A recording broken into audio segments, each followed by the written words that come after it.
Okay, so hello, thanks for tuning in, and this is our first podcast with the first guest, Deepak. Thanks for joining us, and firstly, let's introduce ourselves. Great, thank you. This is super exciting and to be the uh, first in a series. So my name is Deepak Sridhar and I work on a game called Energetic and I live in New York City. So Yeah. Great. Should I also introduce? yeah, we should. Okay, so I'm Pavlos. I'm a second year computer science student at TE. Yeah, and I'm the co-host of this podcast. Yeah, and I'm Gilvanas. I'm third year computer science student, and I'm lead as a Google Developer Student Club in TUB at our campus. So today we're going to cover several topics from technology to sustainability, maybe a little bit of career, but it's an open discussion, so we'll see how it goes. Hopefully you like it. So Yeah, should we let's start? begin. Yeah, let's begin. So, Okay, so firstly, starting from Google, you had worked like for a lot of years there, and I think that working for Google for a lot of students is like peak, would say. And like, what steps did you take to get there, and what would you recommend like students to do if they want to go there? Sure. So I think the path to me joining Google, it was not, I hadn't designed a specific path per se to land a job there. I was working in a different organization and we were partnering with Google at the time, and that's how I met my future manager, and and then he invited me to apply for a role, and that's how I found a job. That's how I moved there. I think along the way, what really did help me get there was that the roles that I had taken until then, they were all very intentional. It was roles that I had picked because I was passionate about some very specific areas, and so the jobs, the exposure, the experiences that gave me along the way, I think just set me up to be impactful for what they were looking for at the time. And it was a program manager role to manage the Google Student Ambassador program. So I had strong interest in communities. I had experience in running experiments in tier 1, tier 2, and tier 3 cities at that time, plus program management skills. So I think it all kind of fell into place and in a good position to explore and apply for that particular role. okay. And would you agree that basically if you're very good at doing something, for example, as you were like before joining Google, then like at some point there might come such an opportunity to join like a firm that such as Google. Basically, like the important thing is to just be very good at what you're doing, right? Largely, yes. Okay. I think so. Google interviews, they look at a couple of things, and in terms of, to answer your specific question, definitely, being good at something kind of really helps you set yourself up to continue to build on that, to take on more challenging roles, right? For sure. Along with that, I personally feel that in my case, the drive to create an impact and being able to accomplish that with a company like Google was very tempting for me. Plus, what also kind of helps us get onto that particular path is for me, again, in my opinion, it's curiosity, a desire to learn, And Google is an amazing place, when you're learning focused, because the people around you are tremendous, extremely smart, very talented, very humble. And so I think a combination of these attributes, makes way for establishing a good fit to find a role there. Okay. So yeah, but it still has to come like all natural in a way. Like you walk in the field, and if you Yeah. see that you like something, then you really have to dig deep, and then someone will find you, right? Absolutely, yes. I don't think one can pretend and show curiosity. It has to be authentic. Okay. It absolutely has to be authentic. So one cannot act. One cannot act like they're interested in learning. There has to be a very genuine interest to learn. And the other thing is, once we start working in an organization, it's also being able to enjoy the journey there. Yeah. And if we are not a fit, then maybe that particular organization is not the best place for us to be. There are diverse, there's many organizations out there, right? And it is about finding that particular place where we can thrive, we can Yeah. do well, we can be happy, and something that gives us that enormous satisfaction as we, on a daily basis, go to work there, engage with colleagues, come back home and continue to feel good about the work that we are doing there. So I think being genuine, being authentic, Yeah. is absolutely essential. Okay, so the saying "fake it until you make it" will not work long term, right? That's a great point. I think even the fake. Let's see how to interpret that. I think even the fake it until you make it. But I think one big part about perhaps what makes it work is the willingness to try, right? Yeah. Willingness to put in the effort along the way. Now, if the fit itself is wrong, right, within an organization, within a team, if the skills fit is wrong, if the personality fit is wrong, if the attributes fit is wrong, then I don't know if continuing to fake it will make it, unless that particular person is going to adapt along the way, right? I don't know. I'm probably not the best person to answer that, because I think one piece that I do recognize is I was fortunate to have found roles and found teams that made sense to me along the way. Okay. Yeah, that Yeah. makes sense. But like, how do you find something you love? Because like sometimes you really enjoy doing things, but there are so many things in the world, and you always think maybe there's something better. So maybe if I spend time on something else and I try it, like I like it more. But then you don't focus on the things that you like at the moment. So it's like you have to jiggle down.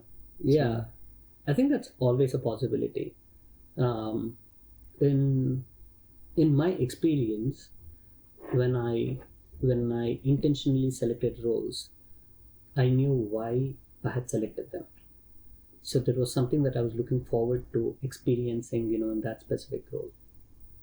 Okay. So while doing the job, while doing some work as a part of it, I wasn't necessarily, thinking outside of that about what else, about completely switching right away.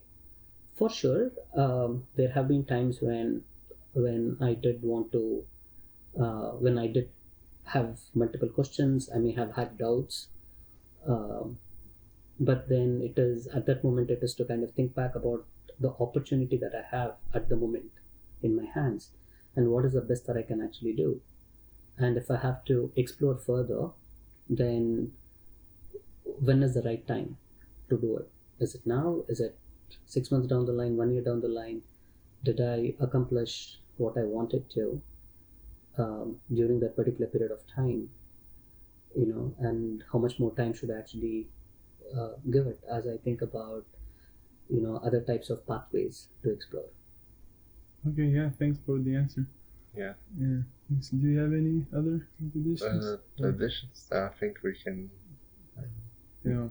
I can move on to the other questions. So on your LinkedIn, it says that you worked in Mountain View, California, right? And so that area is known for like the tech firms like Google, Apple, like all this stuff. I mean, not only Mountain View, but like the surrounding Silicon Valley, right, area. So, what is the environment there? Like, what does it feel to be in that place where so much innovation happens and so many huge companies are placed in? The entire area as a whole and the extent of tech presence, both breadth and depth, allows for a lot of immersion opportunities, right? And by immersion, I mean that when you think about the different people who are there doing, again, a wide variety of things, right? The opportunity to go find them, talk to them, because they're all in the area, right? To reach out to them and set up some time to go have a coffee chat and ask a bunch of questions and to learn. I think these are absolutely tremendous opportunities. So, when we think of locating ourselves in a specific place, and at that time of our lives, depending on what is it that we are seeking, that place can bring us great many opportunities. So I think the whole of like Mountain View, Palo Alto, South Bay, that entire area has all of these particular opportunities. Google in itself, for instance, has again, the Mountain View, Sunnyvale, Santa Clara, Palo Alto, and the whole area. There's again a wide variety of teams, wide variety of people, wide variety of business functions, engineering teams like tech teams, and various types of operational teams. So that in itself, to me, when I put my curiosity hat on about and wanting to seek something very specific that I was curious about, right? I would be like super excited. It was almost like a university campus, a learning campus that I could go reach out to, ping people, go reach out to, talk to them, sit down for a coffee, right? I think I do want to say it was such a privilege to have had access to an amazing group of people there. So in all, I think in all, not just Google, but the presence of so many different companies over there was super exciting. Right? Let me also add another thing that to me it also felt like a maze at times, right? And I had to navigate my way through the maze. So sometimes you're on the right path, sometimes you take a wrong turn and you hit a wall and you have to know how to navigate yourself out of there, type of things. So and what I mean by that is, as part of exploring and talking with different people, right? Some of these can be very productive conversation. Some of these might not have been what you thought you are, that you're getting what you set out to. And that is also learning, because along the way, I learned how to ask questions. I learned how to reach out to people. I learned how to request for time. I learned when someone says no, it does not mean that they are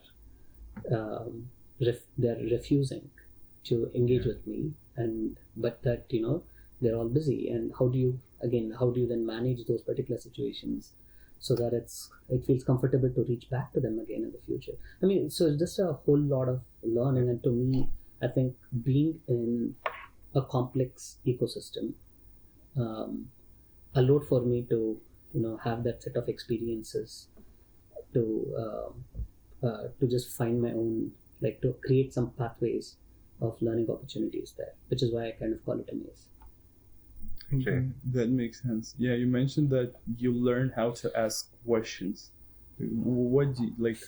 What do you mean by that? And maybe you can elaborate. Yeah. So when we sit down for an informational chat, there is something that I'm curious about. There is something that I want to learn. How do we ask a set of questions aligned with the areas that we are trying to learn about? Because sometimes in conversations it can easily go off track. Yeah. Right. But then but to stay focused and to remind ourselves even during the conversation that I'm here to learn about topics A, B, C, and the best use of time for the both of us is to stay focused on topics A, B, C. It's not to say that we can't talk about other topics. Conversations can naturally take its course too. Okay. Right? Yeah. However, it is also important to make sure that we are respecting the other person's time as we are sitting there and exploring a particular topic. So I had to remind myself as well, and I am someone who can jump from one topic to the other and be very eager to learn about other topics too. But over time I recognized that one way of respecting the other person's time is to stay focused on why I had reached out to that particular person in the very first place, because that is what they had agreed to provide time for and meet with me. So it took me time, because we start talking, and then it can easily go into topics of food, and from food it can jump into culture and so many other topics, right? And before you know, in 30 minutes scheduled conversation, 15 minutes is up, and then you just have another 15 minutes, and at the end of it you suddenly realize that a bunch of things that you wanted to ask about, you just never got a chance, right? And then you're like, oh, can I schedule a follow-up? And that person may not have the time, right? So and I think, and to look back on what I discovered along the way, and I'm reiterating this bit, it was about the respect for time, and to stay on that specific topic and make the best use of the time that was available. And if there were other interesting topics along the way, then at the end of the chat, to then say, hey, I would also like to learn about this food that you mentioned, or this city, or this travel that you mentioned, or about another technology, or whatever it is that would have come up that I also am interested to chat about, and then see if they'll be happy to extend that bit of time. So I think the questions piece was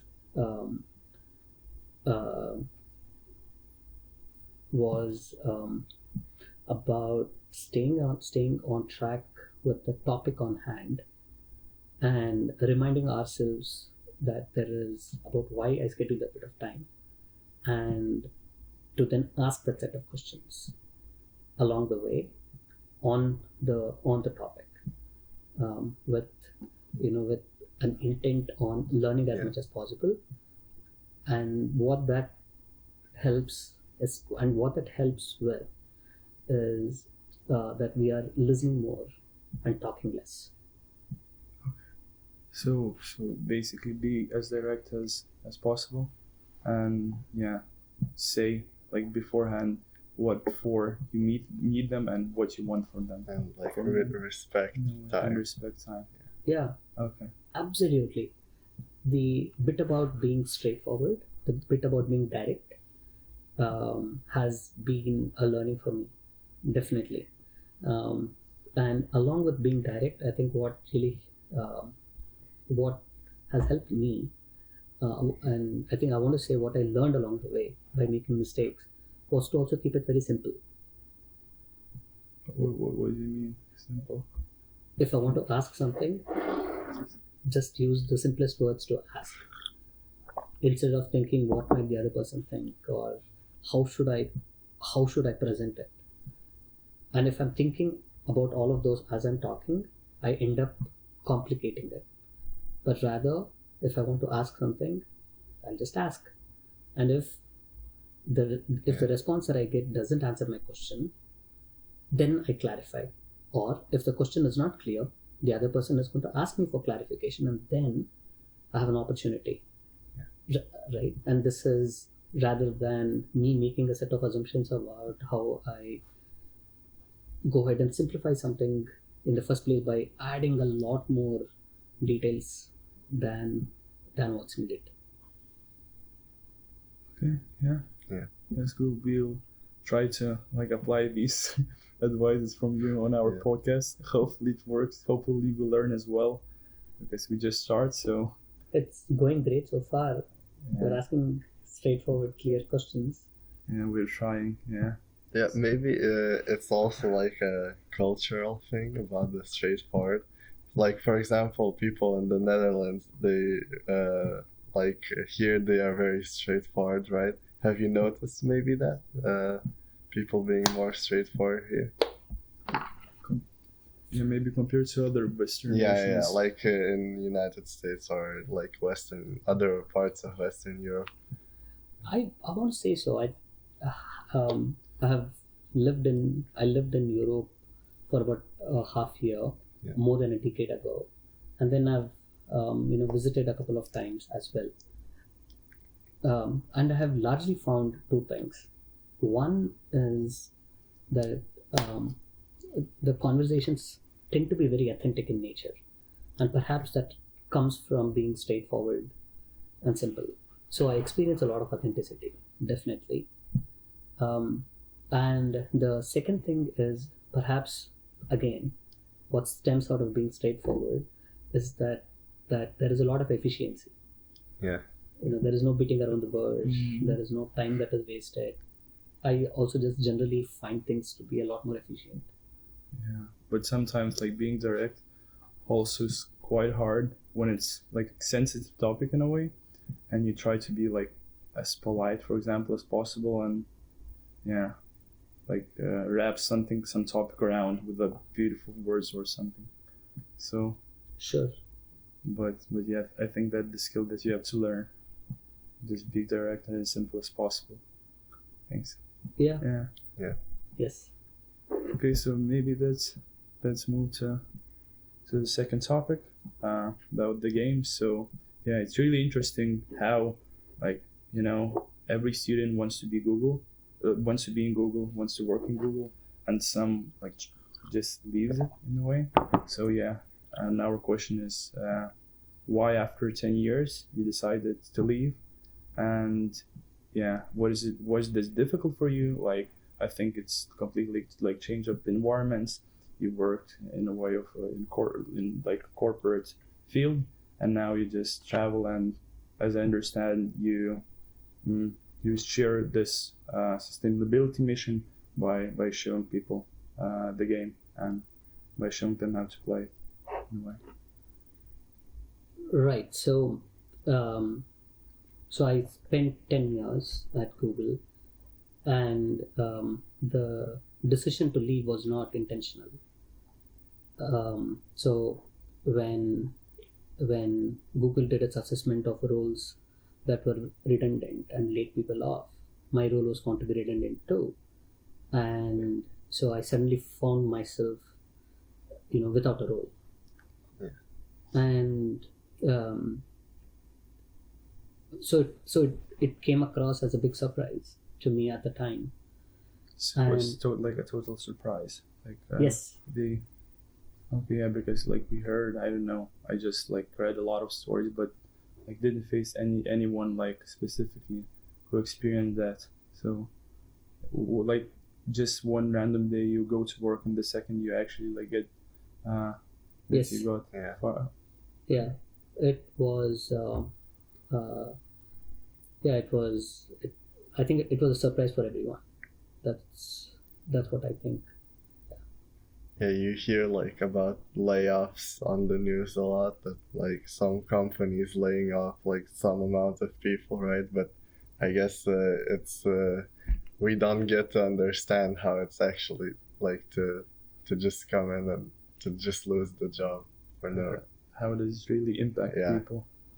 So, yeah, the how it impacts people, honestly, looking at posts on social media, detailed posts and blogs, and detailed experiences that people have been writing, gives us like an insight into the really different types of experiences that people have had. Largely, I think the element of surprise is quite there, and many things have emerged. And I think some of the things that I did feel, and that I did feel that I found a bunch of other Googlers who also experienced it, was around a sense of identity. I loved my experience there. I loved being there. I loved the people, the opportunities of impact, and I took a lot of pride. And suddenly one day everything stops, right? That particular part stops, and that's what we have to remember at that particular time, that it's a journey, and one relationship with the organization, which is made up of multiple hundreds or thousands of additional relationships, as a part of that one large relationship, right, that has been affected. But it doesn't mean that that the relationship completely dies. It just has taken on a different form, albeit it's not something that I am controlling, right? So it takes quite a bit of it took me quite a bit of time to figure out, to process it and to determine kind of how do I then shape things from there. And so the decision to leave was not something that was necessarily planned, but interestingly, every role that I have taken has been towards things that I am passionate about and areas that I have wanted to drive impact.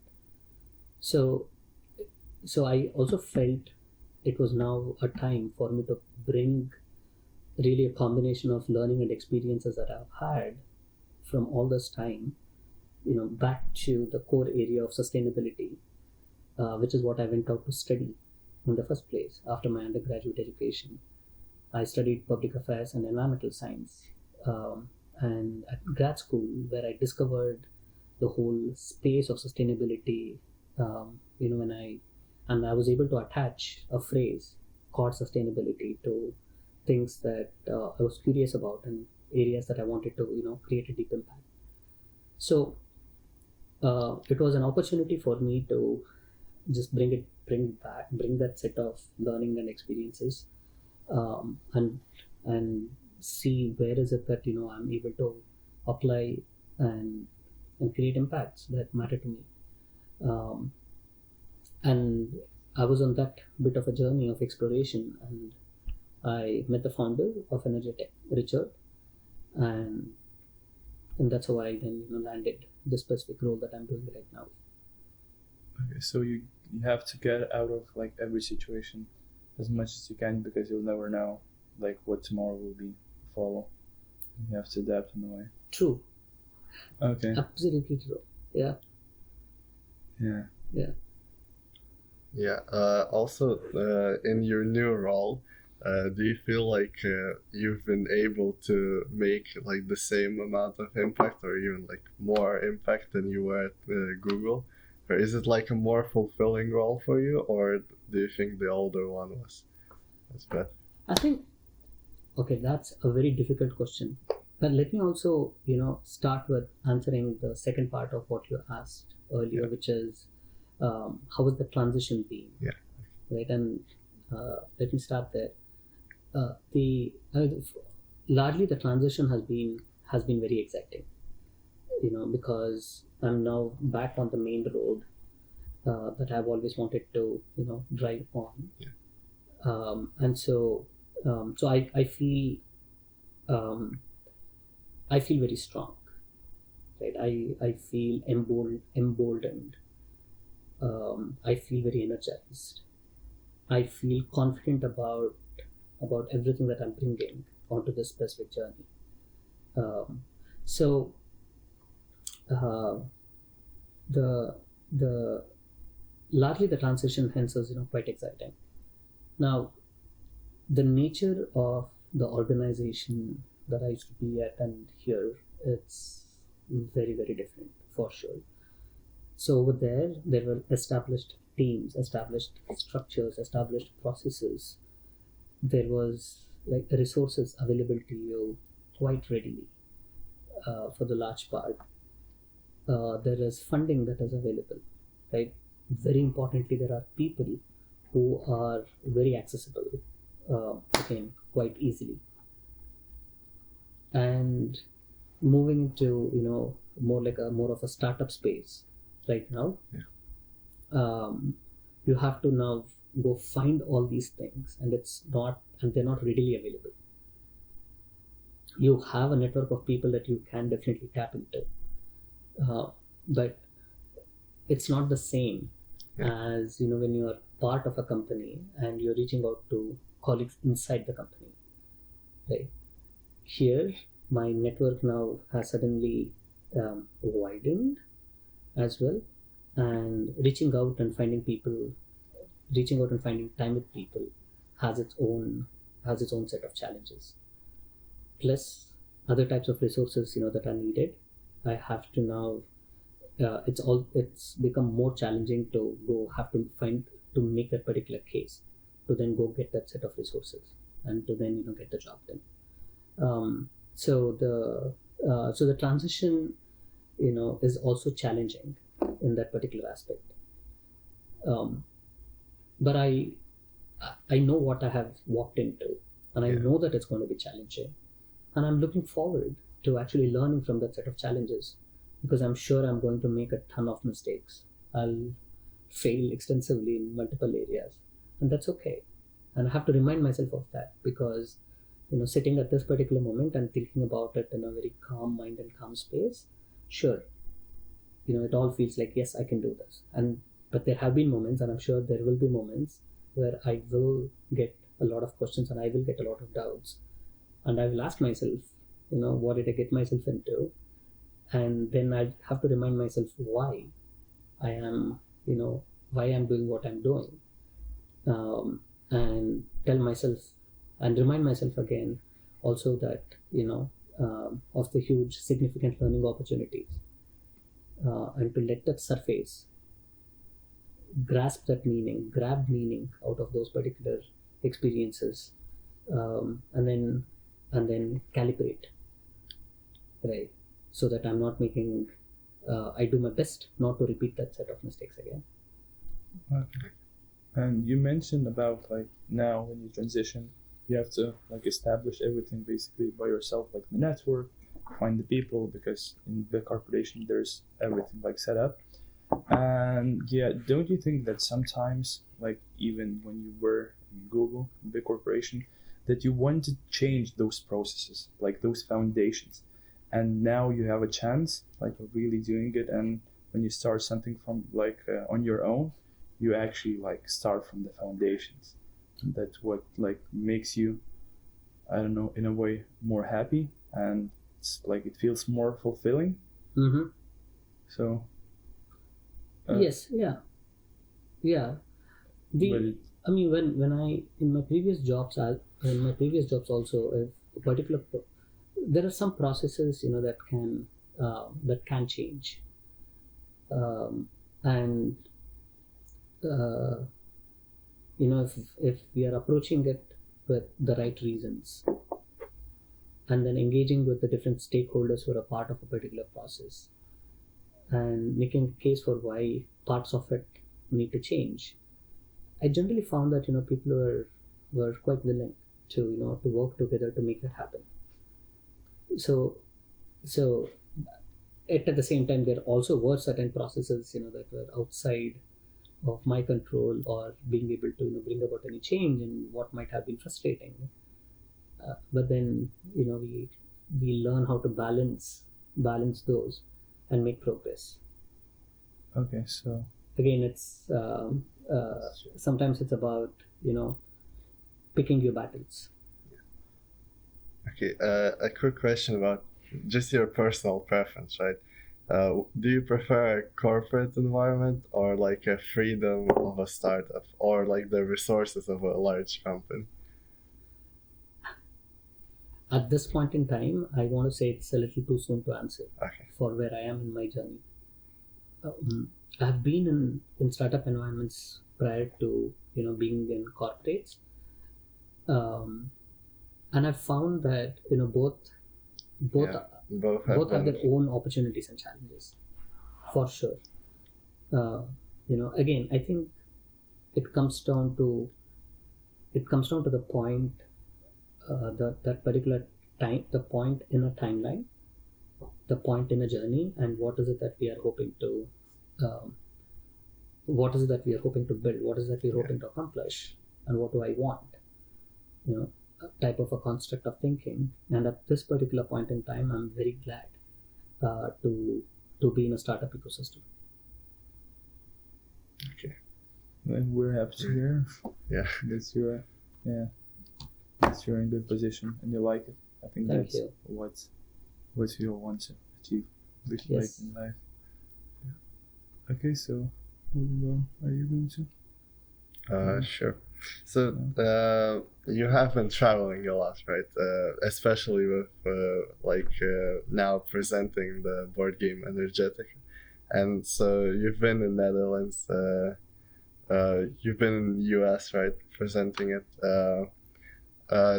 Have you noticed some differences of how like different groups of people, like students from each country, what differences do they?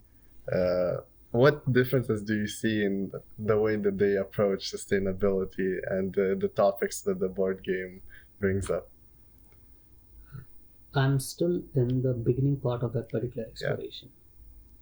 So there haven't been too many or rather, let me rephrase, there haven't been many games that I have had a chance to observe Okay. in different ecosystems yet. But there have been a few now in each of these particular regions. I've had a chance to run and experience games in New York City, in India, two different cities in India, Okay. then in Switzerland, and now here in Netherlands. But from some of these particular gameplays, I do find that, like say when you're in New York City, and depending on who is playing, right, you're playing a version of the game that is designed for that specific city, and so there is a huge sense of ownership, and that gets reflected, in how you strategize and how you play the game. Definitely, depending on who is playing. Also, for example, there was a very senior gentleman, who played, who brought in a historical context based on their own set of experiences from, I think, 1960s, 1970s, and thus informed how the particular gameplay, unfolded, because they then just brought that particular personal preference with a historical perspective. And getting and seeing the gameplay outside of the US, the perhaps a sense of local ownership, is not necessarily there when it comes to New York City as such. But having said that, I have seen discussions unfold about how the learning from the game does impact their own living situations, their own cities, and then it takes off in that particular specific direction. Again, an example there is, when we ran the game in India, there was one particular student who was very passionate about agriculture, and that just came out really, really strongly after the gameplay. Right, he had like strong feedback to incorporate soil and relevant information, into the game in itself. And he was very passionately sharing that particular perspective. So I was excited to see that, the game and understanding the complex interdependencies, that's a big learning from the game. You really learn about different types of stakeholders when it comes to problems, and then how do you approach solutions for that set of problems. So seeing that he is able to apply that particular learning to areas that he is passionate about, to me was very fulfilling, right? So I think, to summarize, we are able to see that impact on sustainability, and the objective will be accomplished when they're able to apply that particular learning to their own living systems, right? Because it's in that places where they live, where they have an opportunity to really create the greatest impact by changing their own lives, by participating in community decision making, in choosing who they want to be representing them, as their elected officials, bringing that learning into their jobs, into their homes, and engaging with family members, friends, colleagues, helping redesign processes as part of their work, right? An example is if someone who is, let's say, working as an engineer, working on products, and they're able to help redesign the product roadmap into the future based on this particular learning, right? Now, these are all ways in which each of them will then be able to impact sustainability in their own ways. Okay. Yeah. So, talking more about sustainability. So, how do you approach of making the sustainability problem compelling to the person, for example, playing the game, who doesn't find this topic really interesting to him, and what things you do to make it more compelling in a way? Let me answer that in two parts. One part is I want to say I don't know. That's one part, because people in general have busy lives, right? Family, studying, say, education, or working, socializing, hobbies, passion, problems, health, right? Just a whole lot of things that tends to go on, in people's lives. And unless someone is very directly impacted by something, they may not necessarily want to learn more about that, right? Unless there is a strong interest or passion to go ahead and to explore and learn that.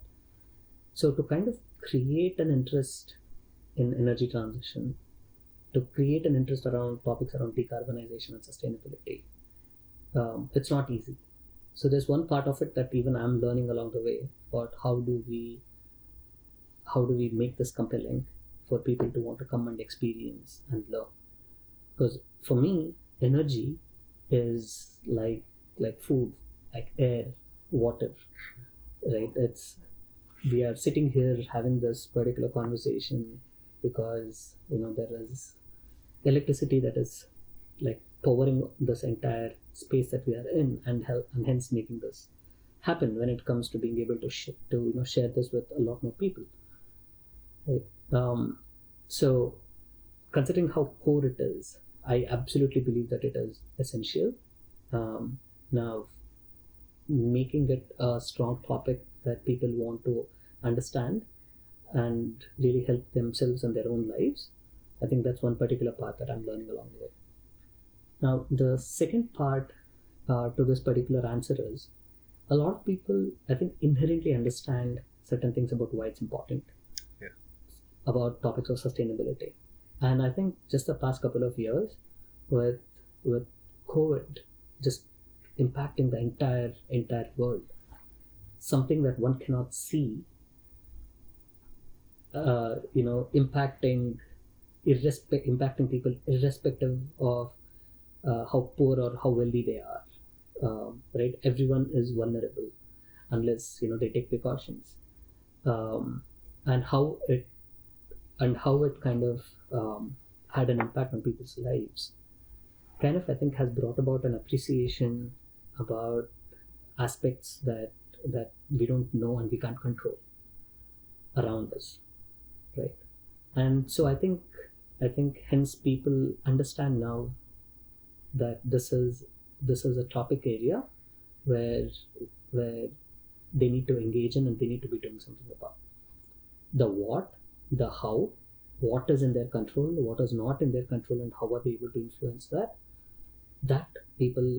a lot of people still don't know, right? And a lot of ways in which that can also be made to happen, that also there's not like set processes in place for everything. So societies, people, governments, private organizations, non-profits, everyone are building things along the way here. People are collaborating. So hence I think we don't have to try extremely hard per se to make this compelling either. I think people get it. Okay. Yeah. We need to ensure that we're connecting with them, and helping them, and bringing people together on a shared journey about how we are going to approach this, how we are going to solve this, how we are going to address this together, right? I think that's a big opportunity.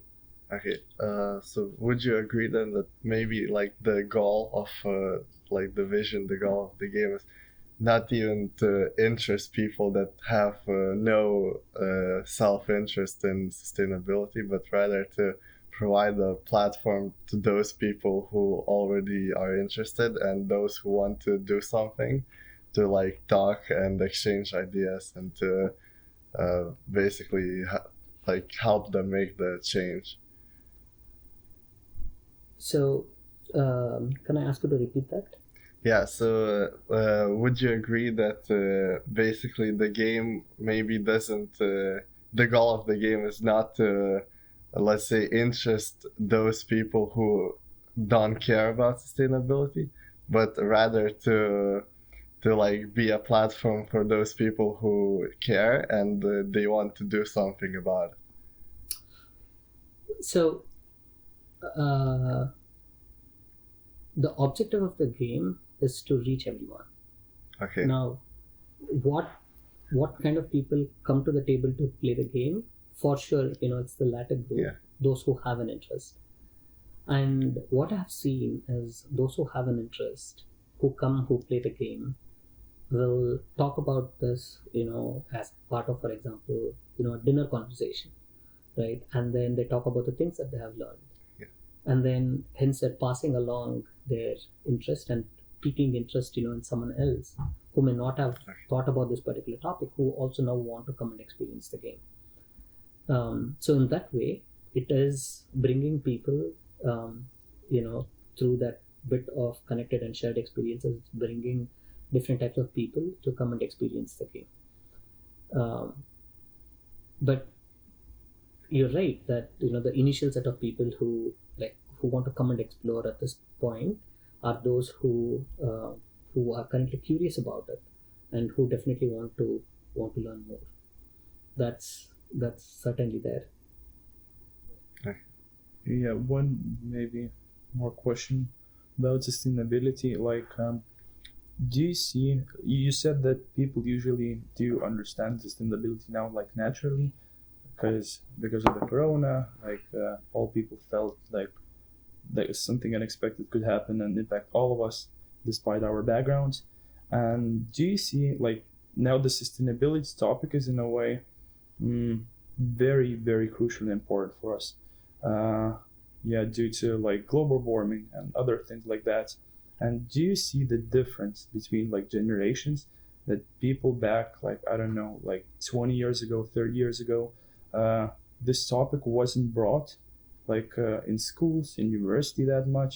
And now when we come, like I think it's one of the most important things that we have to see in order to, in a way, make the planet better, like for our children and grandchildren. So yeah. So the question is basically the difference between generations. Do you see like like I don't know, it's like different generations see sustainability differently. So yes, um, the timelines in which this has become a topic of huge importance is definitely, has de- and that in turn definitely affects the scope of the generations, who want to talk about it, who want to have a say in it.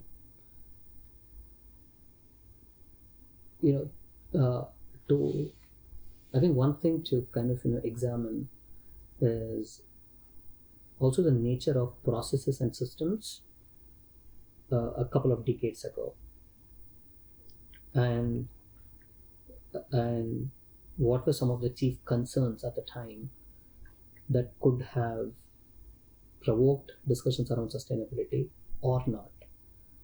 Right, I hear of products that lasted significantly longer, products that did not need repairs, right, as compared to some of the products today that needs to be discarded after one use. It's very difficult to find parts, right, which is why areas such as modular design is playing a significant role today, right? So the questions around sustainability of materials, the questions around material stocks on the planet, and should we be concerned about it, has risen, more so, I think, in recent decades. There is the whole concept of, for example, fast fashion, right? The growth of electronics and devices there, that is playing a significant role too, to examine the environmental, social, as well as the economic impacts of areas such as mining and all the precious metals, the minerals, that go into making some of these particular devices.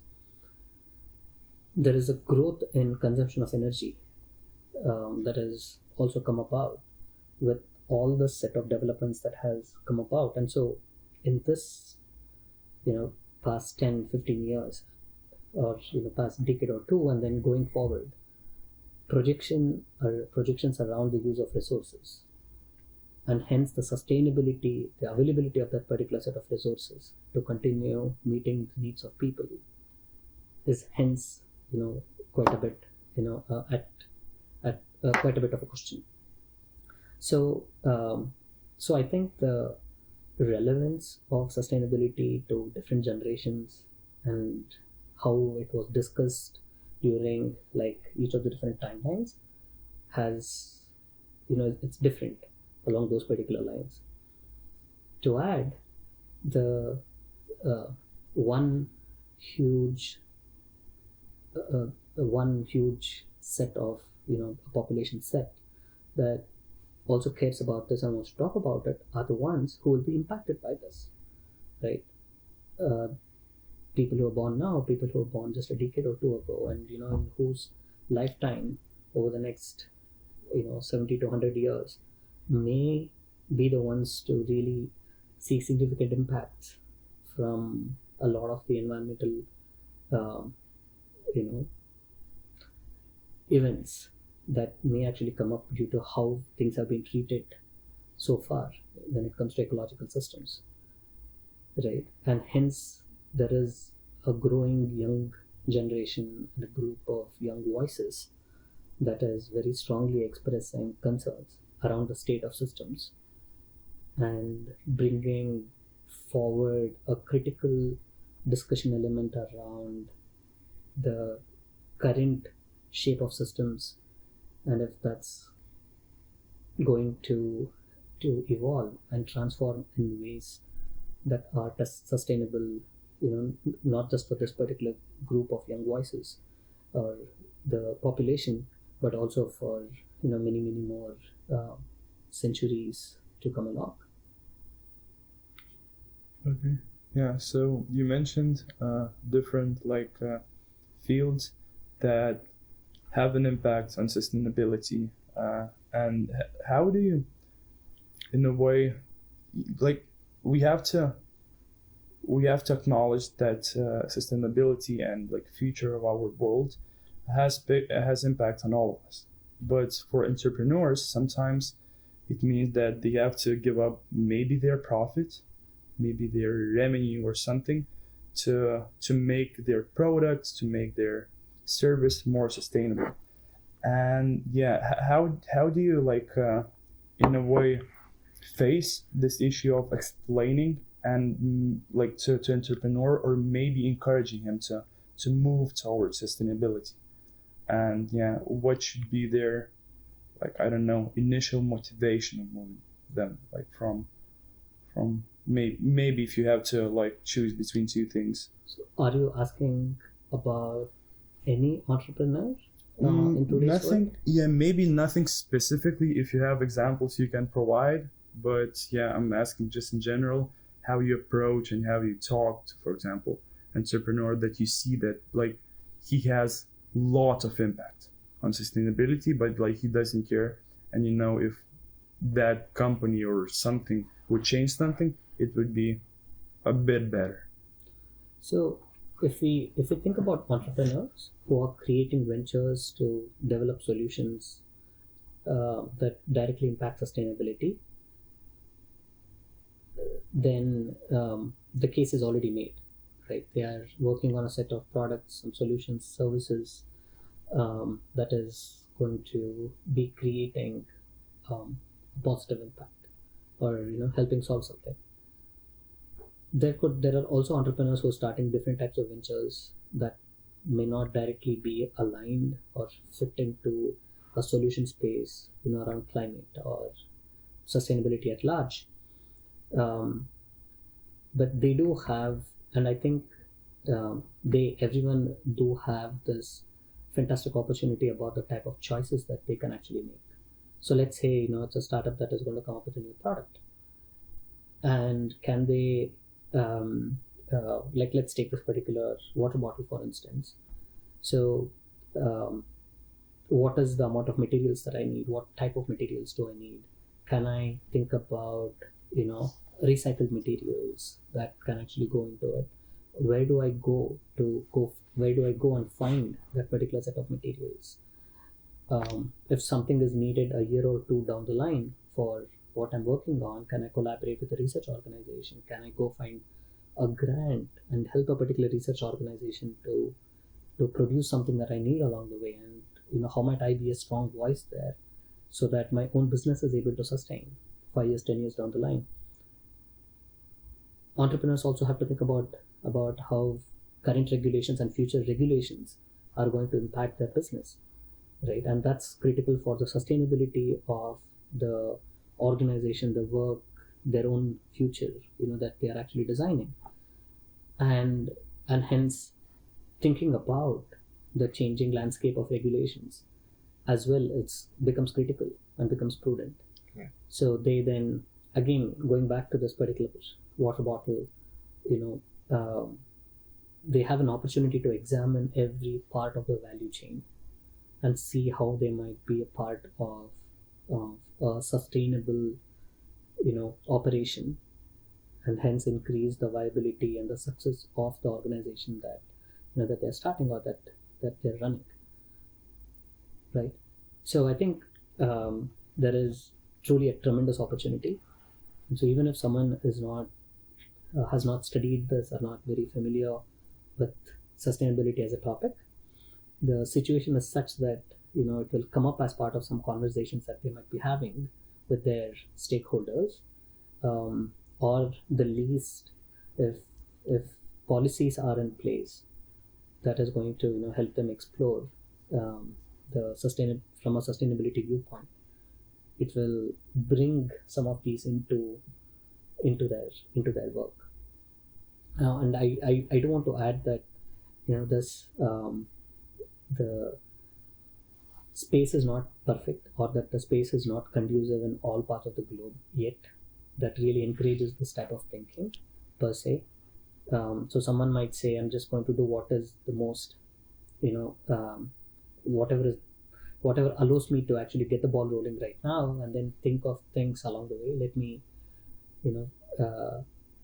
Let me cross the bridge, right, when I get to it. Yeah. Type of thinking that might also be there. But in general, I'm quite positive that that there is a sense of recognition that is getting attached to this, and entrepreneurs are thinking about their ventures, about their work from a sustainability viewpoint too. Yeah, I now realize we haven't brought the most sustainable choice of water bottles today, but just we had in mind bringing glass bottles. But Well, I mean, that's learning. yeah, Right? next time we will not make the same mistake. That's learning for us about the selection of products that we're going to make. And again, there are a number of times when we are making decisions out of convenience. We make decisions out of necessity, and I don't think there's always a set of perfect decisions that we can make along the way. But to be conscious and to improve upon the nature of decisions that we make along the way, I think is the right way forward. Yeah, so next time you wouldn't make the same decisions, right? Like improving for the sake that in the future you will like do better. Right. Yeah. Okay. So Are you able, or you wanna ask? Sure, you can. But let's talk about the maybe social entrepreneurship. I still have one question about sustainability, regarding sustainability. So you mentioned a lot about regulations that government should intervene in businesses in a way. You didn't mention any specifics, but you said that entrepreneurs have to be acknowledged in a way of making a new product, about the possible regulations. So the question is, what do you think? How much should government intervene into making our all the products, not all the products, some of the products more sustainable in the market? If new company is established or an old one, and what if the government has to choose between economic factors and sustainability factors, if there is you have to sacrifice a little bit of one in order to get another one. So if you, for example, had the power, how would you approach this dilemma in a way?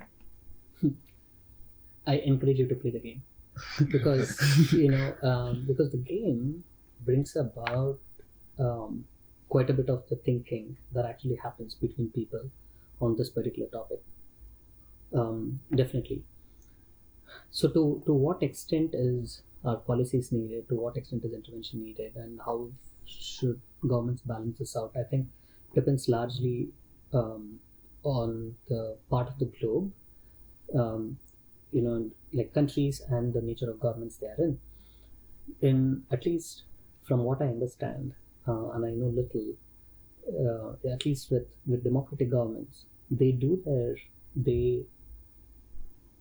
there is a strong reflection of what the people want, right? Politicians want to get re-elected, so governments want to come back into power, and so they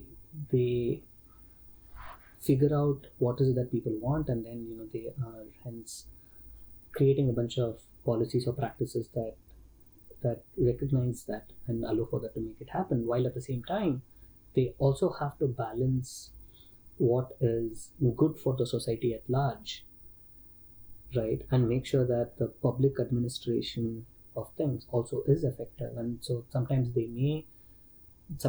and many times they will also make decisions around unpopular choices or unpopular bits for the people, and then they figure out, how do you bring consensus, how do you build a sense of participation by the side of people, from the side of people, into the policies that they want to bring into place as well. How much of a bet are they willing to take, what risks are they willing to take as well. So to answer your question, then one part of it is what I absolutely think about the extent to which one needs to take that set of decisions, which is that we take an extremely hard look at the current state of things, recognize the urgency of the situation, and get the ball rolling as soon as possible to help and to help allow for systems to autocorrect, systems to get into more stable, for more stability. While at the same time, the practical side of it is that again, in democracies, everyone has a voice, right? And when you make a set of choices, there might be some people from an economic perspective who might be hit significantly harder than the rest, which can't be ignored either, right? So balancing that particular piece is definitely a challenge. So do we optimize with mere economic variables alone? Do we optimize exclusively for environmental and ecological integrity based variables alone? That's not going to happen. So from a point of equity, from a point of ensuring that that some pockets are not significantly hit more than the others, right? We have to take into consideration the different pockets of people, the different population groups, different types of economic circumstances, different types of industries, and then balance each of those particular aspects as we design that particular set of policies. And that's how I would approach. And so it then means that we might want to do 100 things on day zero, but that may not happen. So we have to be intentional about how we design this, how we approach this, and be very practical about then making things happen along the way. Right? And one big part of that is a very collaboration-based approach and helping people understand why they have to join this particular journey. Right? So it's a long process in a way. It can be a long process. It can be a medium-term process. It's not like I have ready-made solutions at my fingertips. But what I do very, very firmly believe in is openly discussing with people, helping people understand the current state of things, and empowering people to make informed choices. One of the big pieces of it, and which we are accomplishing through the game, is opening the space up for people to have that set of conversations around abstract topics. For example, for the average person, not everyone, they are not necessarily well informed about the different types of renewable energies, about what is a carbon-free energy, what is not, what type of impacts are these actually having right now, how might it impact in the future. Not everyone knows that. So it is abstract, right? And when you think about environmental impacts, there is also an element of guilt. Some people don't want to talk about things because they feel guilty about it, right? And so I lost my train of thought. I think so sorry, I lost my train of thought. Yeah, the question maybe to bring back your thoughts was about regulations and how would you? Oh yeah, so I was talking about how the game encourages people to come around and talk about something that is abstract, right? And so when in a simulated environment, in a role play based environment, and in an environment where people are following some of the rules of the game that they're actually playing, right? And over the course of the game, people open up and people start talking, and so we find that they feel more comfortable at the end of the game play to talk about a topic that's abstract, right? They're discovering elements such as why collaboration is important. They're discovering the nature of different stakeholders around the energy transition area, and why each of these particular stakeholders need to speak with each other, right? And then and these set of principles that they're actually learning is applicable to most other topics, right? And if you think of environmental topics, it could be water quality, it could be air. The same principles are needed to understand the problem and to design solutions. So one of the significant outcomes is that they understand that they need to participate in this particular journey in whatever way is possible, within their capacity and means. So when government agencies, when regulators help come up with a set of recommendations, or when there are policies in place, they understand the importance of that particular set of policies. And if there is disagreement, they feel empowered at least to be able to talk about it in different formats, right? Again, I don't think anyone will kind of be able to help come up with the most perfect solution right off the bat, but it allows for people to talk about things, to come to a discussion table, and and what was previously quite a complex topic to kind of understand is now a little more simplified, because they're able to break down that particular complex topic into a stakeholder based approach, into some process based approach, or a systems based subsystems type of an approach, be able to connect the dots there and at least get the conversation rolling. Okay, so staying a bit actually on this topic, do you think that okay, what is the better approach? And I know better is a very vague word, but just in your opinion, for like seeking change in sustainability in the future, should the governments and governing bodies have stricter regulations? So what I mean by that is, for example, the European Union has a regulation that by some year, I don't remember actually now, but all phones must have USB-C chargers for sustainability reasons. Or do you think that the change in terms of sustainability should come from for example, companies themselves without a very strong, actually strict regulation, and that the people should hold the companies accountable instead?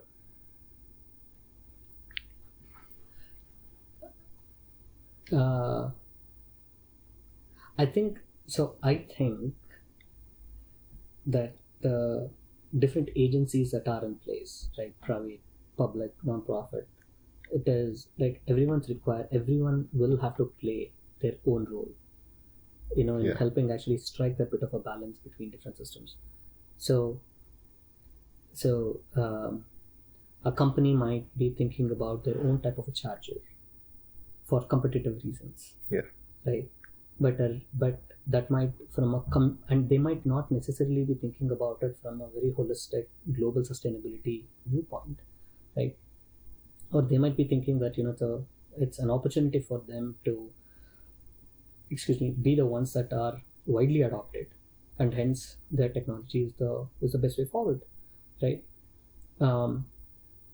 But then an overseeing authority, or someone who has like a big picture view, might have their own approach, and then say that well, let's come up with one technology and stick to it, as compared to you having to strike your own product variation through the particular type of charger that you have, right? So both are needed. There is this particular voice that is needed that's going to champion what is competitive and why they think a particular approach is the best, while someone else says that that may not be the best for X, Y, and Z reasons, and then they actually discuss and then they understand why one single decision needs to be taken and why that needs to be prioritized over the other. So I think everyone has a voice. Everyone needs to have a voice and serve the type of purpose that they are in. If we go into the aspect of to what extent should governments have control and everything, I think that is so subjective in nature. And I don't have extensive experience in that particular space to have strong opinions about it. I don't. But what I firmly believe is that currently whosoever is there, right, the different nature of organizations, individuals, and the purposes that they are trying to serve with whatever work they are doing, right, with whatever vision, whatever mission they have, they should continue along those particular lines, while they're also going to be open to having discussions about what is sustainable, right? What is going to have an impact on sustainability, right?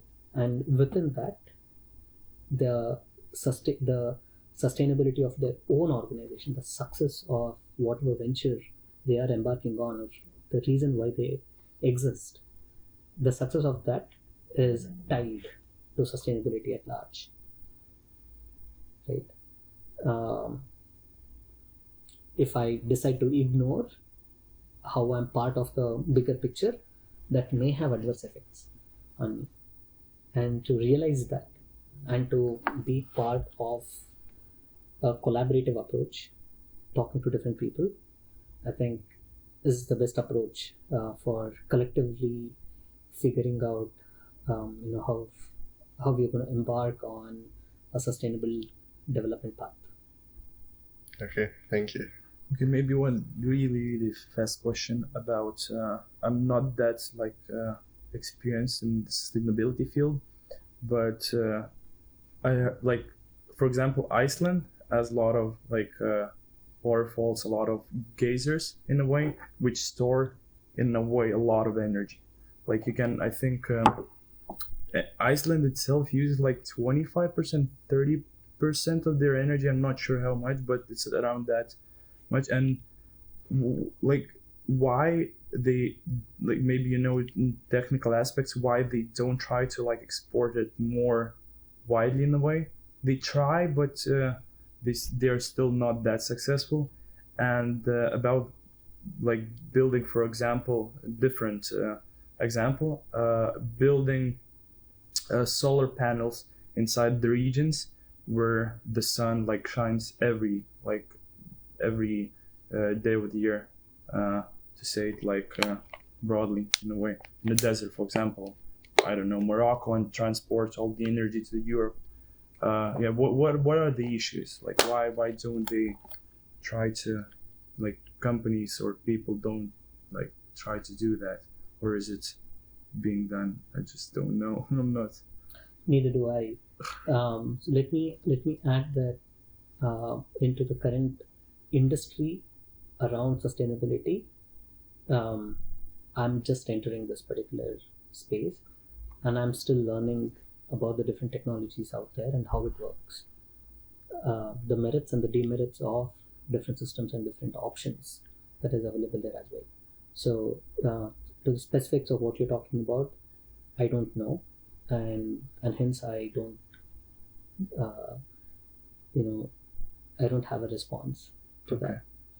We'll have probably to look into that more, because it got interesting. I don't know, just thoughts of I think briefly what I have read is that they are looking at connecting energy systems, being able to import energy. It does happen, right? I think United States and Canada, for instance, there is a bit of energy exchange that does take place. So there are processes already in place that we can definitely learn from, success cases and regulations that we can definitely look into, with the feasibility of long distance energy transfer and the viability of it. Do we have the necessary infrastructure for it? Can the current infrastructure be adapted for some of those? I don't have much knowledge about the technical, the operational, the economic, the environmental feasibilities of that. Okay, I think still thanks for elaboration. So now just move to the social entrepreneurship. So you, from my understanding, right, you work as a mentor in United Nations Social Entrepreneurship Program, right? And I think the field of social entrepreneurship is not as often discussed, or maybe like more of what people think when the word entrepreneurship comes to mind is just making money, right? But the goal of social entrepreneurship is also like the social impact, right? So what would you say to like a person, like a young person who wants to be an entrepreneur, and what are the possibilities of not just striving to make as most money as possible, but also creating social impact? If someone is thinking about a social impact based venture, we can safely assume, we can definitely assume that they are already oriented towards a set of social impact, right? And this is, I think, applicable to anyone who wants to pursue something specific, which is to understand what that particular journey means, and are they willing to embark on that particular journey at that particular point in time, right? So even way back when I used to extensively work with students, the whole startup space was something that everyone were very excited about. I would also tell them to be mindful and to make mindful decisions by taking into account their current circumstances. Can I what type of financial situation can I afford, right? What type of responsibilities do I currently have? What type of responsibilities am I going to have in the short and the midterm timelines? What should I be doing right now to help fulfill that particular set of responsibilities? What type of support do I have? What type of support might I need? What is my family's situation? What is my role going to be there? I mean, multiple dimensions need to be taken into account when we make a decision, especially when embarking on an entrepreneurial journey, right? And this I'm talking about in the context of like an independent, social impact venture, or any type of venture for that particular matter. There is always risks. There are always different types of opportunities that's a part of that particular experience. So to be realistic and to kind of take a hard assessment of the state of things and to make a set of decisions is crucial. So whether it is social impact, whether I'm thinking about something that is going to bring like a windfall, a huge amount of money in an extremely short time span type of an opportunity, whatever it is, assessing the situation simply becomes critical. Now, social impact does have this additional set of challenges that comes from things that are not easily quantifiable in economic language, which is why it is also considered to be social impact of sorts. So there might not necessarily always be economic feasibility, financial feasibility that may come through. And so again, the same thinking applies. What is it that I want, right?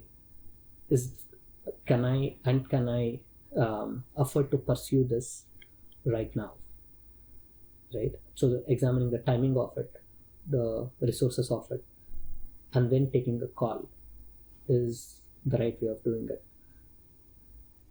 Now, there's also entrepreneurial journeys that one can take in other formats. For example, right, when I have had a significant opportunity and privilege to exercise my entrepreneurial attributes, my desires, right, when I used to work at Google. The system allowed for us uh, to pitch new ideas, to explore new ideas, and if it sounded viable, then we would get additional support for it, right? And this included journeys that have a social impact, and I've had a chance to design and launch a couple of programs along those particular lines. So the situation afforded me that particular opportunity. So I think, to kind of summarize, it comes down to taking a hard look at what we want, the timing of it, what does it actually mean, now into the short term, into the medium term of it, and then to take a hard look and a decision along those particular lines. Yeah, thank you. Makes sense. Yeah, thank you. Do you have anything to add? Or should No, but I would. Okay, on the related note, we have 14 minutes. yeah, I think for 10 the minutes. studio. So let's be. But I didn't realize. how far is Yeah. it? Yeah. Already 1 hour 30 minutes of recording. But it's fine. The last bit, one other thought comes to mind, right, which is about the whole question of what do I want, right? And the answer is not. It's not always clear to all of us. Many a time, the answer to that is I don't know, or many a time, the answer to that is I can't articulate. It's a combination of complex feelings, finished thoughts, unfinished thoughts, incomplete conclusions, right? So it is abstract. But what kind of a reasonable decision can I take at that particular point then comes into play?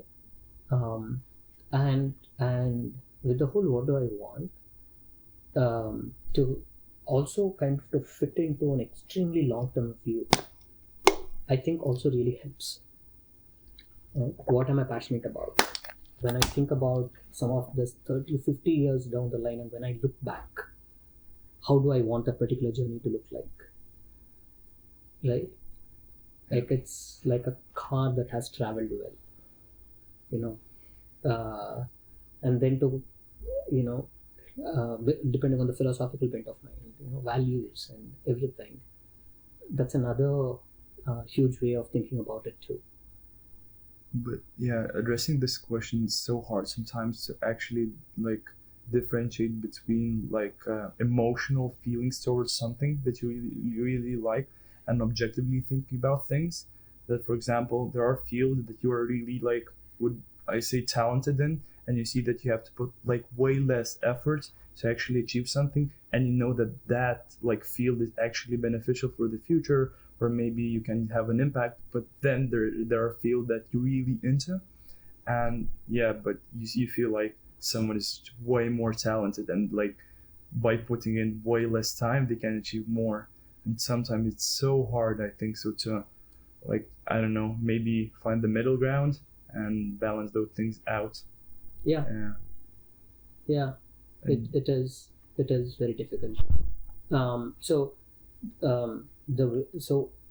I have been in situations, and I've had conversations about this with people too, and my thought around this is that whatever decision we take, we have to do it intentionally and with responsibility, right? So I'm not going to blame anyone else for whatever whatever decision I took. I'm not going to say my family forced me to this particular decision, or that I blame the system and the circumstances around me because I was forced to take the decision. Rather, if I have taken a decision mindfully, then, rather than blaming anyone else, I recognize the circumstances in which I made certain decisions, for which I'm either thankful or, for which I have learned something from. And then I'm able to, build on that into the future, rather than to, hold on to something that I cannot let go around lost opportunities. Again, it's a combination of experiences, I think, as we live. So I think specific to this, being deliberate, being intentional, being mindful, probably allows for some peace of mind and clarity, that that we are able to then build upon. Yeah, but sometimes I will add to this. You feel like you don't see the difference whether you really like something, or maybe there was like a social, not maybe social pressure, but the environment you're in, some like in a way subconscious idea. So I think that's why we have these questions all the time: why, what we like, and whether that is truly like truly a feeling for coming from our like inner something, or it's something that we're put in. So and it's, I think, so hard to differentiate. But that's why we live to figure that out, I think so. Yeah. And yeah, we have, I think so, 5 minutes. So I think that the last part, I want to ask one question, and maybe I will like combine the two of them, because we still had one question, but yeah. What advice would you give, like, to summarize this whole conversation, to your younger self? Firstly, maybe career-wise, and secondly, just life-wise, and maybe you can combine those things. And yeah, I've been thinking about this quite a bit recently, and so I do have a quick answer to this, which is an ability to communicate. I still haven't figured out the right phrase. Communication skills come to mind, but I don't think it captures, in a holistic sense, what I'm thinking and what I intend to articulate about. But when I kind of look back, I wish I had learned how to communicate better. And communication is not merely about being able to speak, right? It's also about how well we listen, how well we process something, how well we absorb something around us. And that in turn teaches us how to recognize situations, how to interpret situations, how to read, how to interpret, right? People, how do you interpret a frame? How do you interpret something over a period of time? So I think, to me, it kind of boils down to being able to communicate. One of the most beautiful definitions of communication that I heard a long time ago was that communication is defined as a response you get. And so I continuously think about it, and then it brings upon myself that responsibility to seek an answer for a question that I specifically have. Or if I'm not, then it's my responsibility to have articulated and sought the answer or the response that I'm looking for. So again, even to this day, it's hard for me as I continue to think about this. It can be broken down into storytelling skills, being brief. I'm quite verbose when I actually speak, but when to be brief, when to be verbose. How do you then articulate yourself in a better way? And definitely, how do you listen?